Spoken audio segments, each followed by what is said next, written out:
안녕하세요. 기독교 교육만 12년간 공부해온 아직도 학생 서민구 목사 서목입니다. 여러분 반갑습니다. 여러분 오늘은 역사 이야기를 해보려고 합니다. 바로 주일학교 역사에 대한 이야기입니다. 주일학교는 그야말로 썬데이 스쿨입니다. 우리가 알고 있는 예배드리고 공과 공부하고 간단히 끝나는 그런 게 아니고 진짜 주일날 열리는 학교가 주일학교였습니다. 저는 오늘 이 주일학교에 담긴 아름다운 역사의 이야기를 한번 나누어 보려고 합니다. 18세기 말 유럽에는 산업혁명이 일어났습니다. 산업은 발전하고 있었지만 교육은 여전히 소수만이 누릴 수 있는 특권이었습니다. 물론 시대가 발전함에 따라서 이 시기부터 공교육의 개념이 도입되기는 했지만 아직 이 공교육의 개념이 완전히 정착된 시기는 아니었습니다. 오히려 이 산업혁명으로 인해서 이 아이들은 값싼 노동력이 되어졌고, 그래서 일을 하느라 교육을 받을 기회가 없었던지, 아니면 부모들이 너무나도 가난해서 교육의 기회는 상상도 하기 힘들 정도였습니다. 그래서 이 아이들은 교육적 보살핌을 전혀 받지 못하고 방치된 상태였습니다. 그래서 18세기 중반부터 이것을 극복하기 위해서 민간에서부터 교육적 운동이 일어나기 시작했습니다. 오늘은 이런 흐름 가운데 일반 학교가 아니고 주일학교의 흐름을 주도하게 된 한 인물을 소개하려고 합니다. 바로 로버트 레익스라는 분입니다. 이 로버트 레익스가 주일학교의 최초 창시자는 아닙니다. 그러나 그가 주일학교 운동을 확산시키게 한 장본인이기에 그에 대해서 제가 이야기를 해보도록 하겠습니다. 그는 어떤 정치가도 목회자도 아니었습니다. 그는 평신도였습니다. 그는 평소에 사회 변혁에 관심이 많았습니다. 그래서 그는 20년 동안 사회의 문제를 일으키는 이 교도소에 가서 범죄자들을 위한 봉사를 통해서 그들을 선도하는데 먼저 힘쓰고 있었습니다.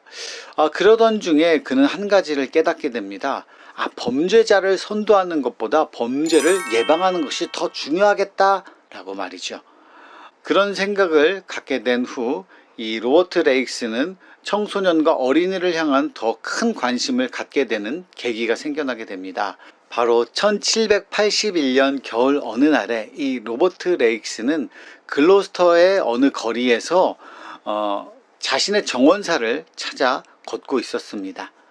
근데 갑자기 그의 눈에 길 건너서 배회하는 아주 몇 명의 허름한 옷차림의 아이들을 마주하게 됩니다. 이 아이들의 행색을 보니까 자기가 봉사하던 이 감옥의 죄수들의 행색과 별반 차이가 없어 보일 정도로 정말로 열악한 것이 그의 눈에 띄게 되었습니다. 당시 상황에 대해서 레익스는 다음과 같이 말했습니다. 제가 읽어드리도록 하겠습니다. 나는 도시 외곽길을 걷고 있었다. 그 지역 대부분 핀 공장에서 일하는 사람들이 많았는데 거기에서 일하는 일꾼의 아이들을 볼 수 있었다. 그들은 누더기 옷을 입고 길에서 놀고 있었다. 그 아이들이 보이는 게으름과 불행에 대한 연민의 마음이 일게 되었다. 나는 그 아이들이 그 마을의 아이들인지 바로 인근 여인에게 물었다. 그 여인은 내게 이렇게 말했다. 만약 당신이 일요일날 이곳에 온다면 더 큰 충격을 받을 것입니다. 거리는 이런 거지 아이들로 가득 찬답니다. 왜냐하면 그 아이들이 그날만 공장에 가지 않기 때문에 그렇죠. 그들은 이곳에서 하루 종일 소음을 일으키고 서로 싸우고 혐오스러운 행위들을 하며 하루를 보낸답니다. 어떤 다른 장소보다 지옥이 따로 없습니다. 이 여인과의 대화는 내가 무엇을 해야 할 것인지를 깨닫게 하였다. 그것은 바로 안식일에 그들을 가르쳐 개탄스런 타락으로부터 구하는 일이다. 여러분 그렇습니다. 당시 영국 사회는 산업혁명이 막 시작되던 시기였기 때문에 저임금 단순 노동을 필요로 하는 공장이 마구 생겨나고 있었기 때문에 대부분의 지역에서 아이들이 노동력이 되었고 그 아이들은 주 6일 최대 하루 16시간 정도 노예처럼 공장에서 일만 하는 형국이었습니다. 그렇게 일하는 아이들은 대부분이 어려운 결손 가정의 자녀였습니다.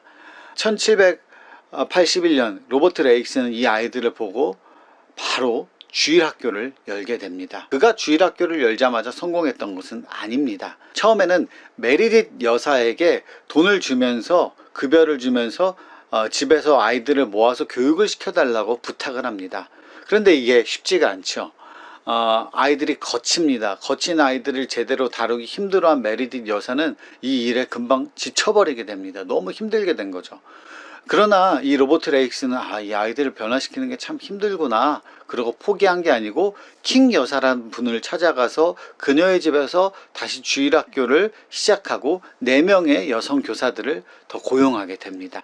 처음 몇 주는 아이들이 많이 오지 않았습니다.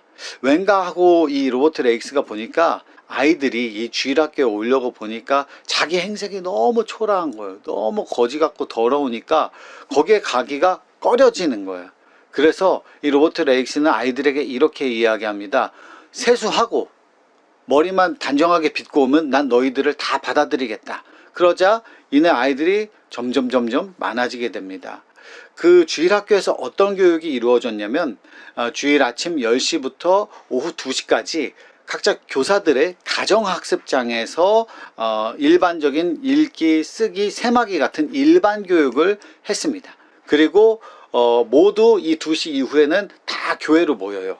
교회로 모인 다음에 5시까지 카테키시스, 교리문답 교육, 기독교적인 교육을 했다는 거죠. 여러분, 이렇게 주일학교를 시작했는데 어떻게 되었을까요? 작은 시작이었지만 그가 있었던 글로스터 거리는, 이 글로스터 지역은 변하기 시작했습니다. 주일만 되면 막 무질서하게 거리에서 배회하던 아이들이 모습이 사라졌습니다. 아이들의 태도가 신중해지고 사려 깊은 아이들로 바뀌게 됩니다. 그리고 실제로 글로스터의 이 청소년의 범죄율도 이렇게 현저하게 감소하게 됩니다. 그리고 주일학교를 시작한 지 5년 뒤에 글로스터 당국은 주일학교 운동에 감사하다면서 감사장도 수여하게 됩니다. 그리고 1781년 주일학교의 시작 후에 한 11년 후에 1792년 글로스터시의 재판정에는 아동과 청소년의 그 어떤 범죄에도 한 건도 올려지지 않는 놀라운 변화를 맞이하게 됩니다. 이후에 이 주일학교 운동은 영국 전역으로 퍼져나가게 됩니다. 여기까지가 주일학교 운동의 시작이었는데요. 주일학교 운동에는 중요한 건 몇 가지가 있습니다. 제가 몇 가지만 나누어 보도록 하겠습니다. 첫 번째는 이 주일학교 운동이 아주 많은 반대에 시달렸다는 것입니다. 로버트 레익스가 주일학교를 시작한 후에 스톡 목사님이라는 훌륭한 동역자를 만나게 되었지만 처음에 기존 교회들은 이것을 받아들이려고 하지 않았습니다. 심지어 몇몇 성직자들은 이것은 레익스의 누더기 학교다라고 놀리기까지 했어요. 범죄나 저지르는 길거리 아이들을 감옥에 보내거나 체벌을 해야지 무슨 교육을 하냐 이렇게 이야기하는 사람들도 많았습니다. 실제로 이 캔터베리 대주교는 교회 지도자를 모아가지고 이 주일학교 운동을 어떻게 하면 잠잠하게 만들까, 어떻게 하면 확산시키지 못하게 할까 하는 방책을 세우라고 지시까지 내릴 정도였습니다. 또 그리고 교회에서 아이들을 가르치는 것에 대해서 반대하는 성직자들도 많았습니다. 왜냐하면 주일을 거룩하게 지켜야지 왜 다른 것을 하냐, 이런 반론이 제기됐기 때문입니다. 당연히 교회 건물은 내줄 수 없고 성도의 각자의 집에서 가르치는 것은 허용하는데 그것은 주일은 거룩하게 지내야 되기 때문에 집에서 하는 것도 토요일에 여는 게 맞다. 왜? 주일은 거룩하니까, 이런 식이었습니다. 사실상 이것은 뭐 하지 말라는 거죠. 주 6일 아이들이 일하고 있는데요. 또 가난한 아이들에게 굳이 교육은 필요 없다. 공장에서 일하면 된다. 너무 많이 배우면 이 사회 불안을 일으킨다. 이러면서 교육을 못 시키게 하려고 막으려고 하는 부류까지 있었습니다. 여러분, 이런 어려움과 교회도 도와주지 않으면 로버트 레익스가 포기했을까요? 그렇지 않습니다.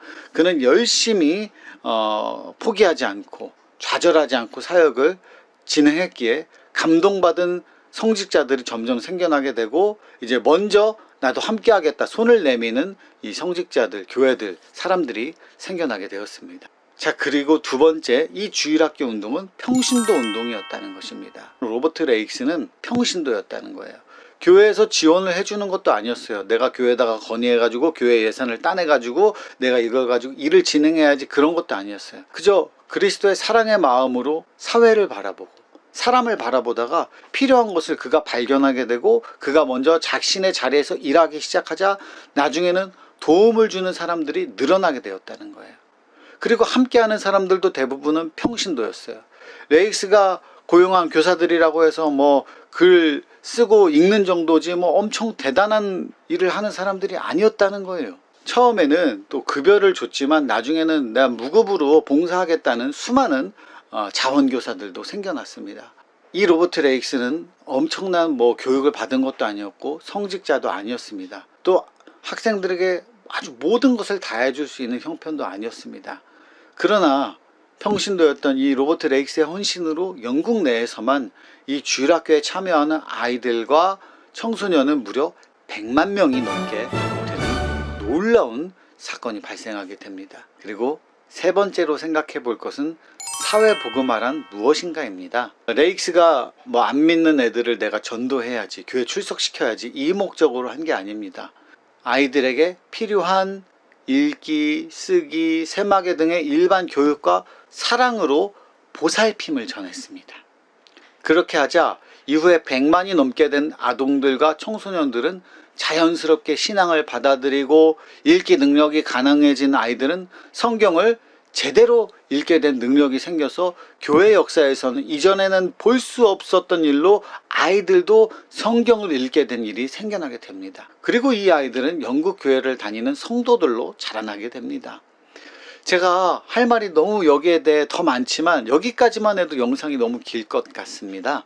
여러분, 중요한 것은 지금 우리 살아가는 시대가 4차 산업혁명 시대, 그리고 포스트 코로나를 겪고 있는 시대 아닙니까? 우리가 이 시대의 다음 세대를 위해서 무엇을 할 것인가에 대해서 고민하는 데 있어서 중요한 것은 여러분 한 명 한 명이 시작하는 게 중요하다는 것입니다. 로버트 레익스는 교회가 받쳐준 것도 아니고 시작이 평탄했던 것도 아니지만 평범한 성도 한 명이 무엇이 필요한지를 깊이 살피고 고민하다가 시작하게 된 이 주일학교 운동이 영국, 나아가서 그리고 오늘 우리에게까지 영향을 끼치게 되었다는 것입니다.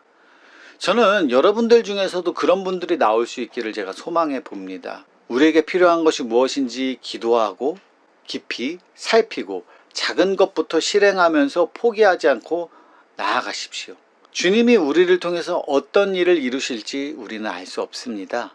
여러분, 이 어려운 시대에 위축돼서 가만히 머무르는 것이 아니라 일상을 통해서 하나님이 보여주시는 비전을 발견하고 그 비전을 가지고 실행해서 하나님 나라를 일구는데 쓰임을 받는 여러분 모두가 될 수 있었으면 좋겠습니다. 오늘도 제 영상 보고 좋으셨다면 좋아요와 구독 그리고 공유까지 부탁드립니다. 감사합니다.